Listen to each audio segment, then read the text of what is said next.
आज कार्तिकेश्वर साईंकर स्मृतिचारण सभा एवं आज तांकर एकादश कार्यक्रम अनुष्ठित होती। आज सम्मानीय सभापति एठी जो सभा को परिचालना उपस्थित अच्छा आम गहन में बहु मान्यगण्य व्यक्ति एवं तांकर आत्मीय स्वजन से एटी उपस्थित अच्छा भाषण माध्यम वक्तव्य माध्यम स्मृतिचारण सभा कहला बेले कार्तिकेश्वर साईंकर स्वर्गीय कार्तिक साईंकर स्मृतिचारण सभा करुँगी। मुझे दीर्घ समय धरी शुणुली कार्तिकेश्वर साईंकर अन्यान्य व्यक्तित्व कथा एवं परोपकार कथा मु खबर पाइली झुला बाबू झुला बाबू सहित मोर अत्यंत संपर्क निबिड़ संपर्क एवं से जो मत खबर देले बापा ये धाम परित्याग कले बोली मो मर्माहत है शुणी एवं आउ बेले बेले मन को आम सांत्वना देलु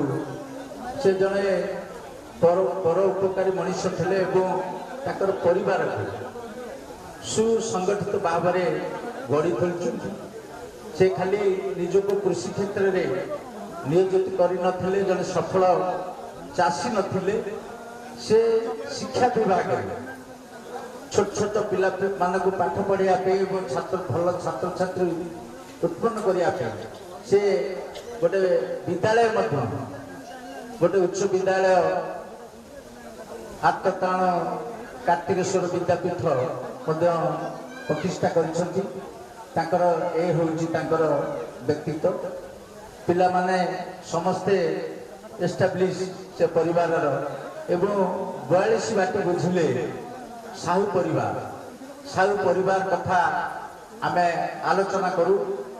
विभिन्न स्तर में विभिन्न विभाग में आत्म स्वजन परिवार वर्ग समस्ते नियोजित उच्च चाकरी मध्य समस्ते कथा गोप अंचल आलोचना हुए 42 बाटी ग्राम गोटे ऐतिह्य संपन्न ग्राम जो आपड़ देखिए मिनी कोणार्क एवं ऐतिह्य स्थल एटी रही गंगेश्वरी मंदिर तेणु से हिसाब से पुरी जिले में 42 बाटीर गोटे अन्य व्यक्तित्व एवं से गाँव ऐतिह्य समस्ते जानते से गाँव में एभली जड़े महान व्यक्ति आज ये धाम परित्याग कर जो आत्मीय स्वजन एवं गुणग्राही जी भल पाती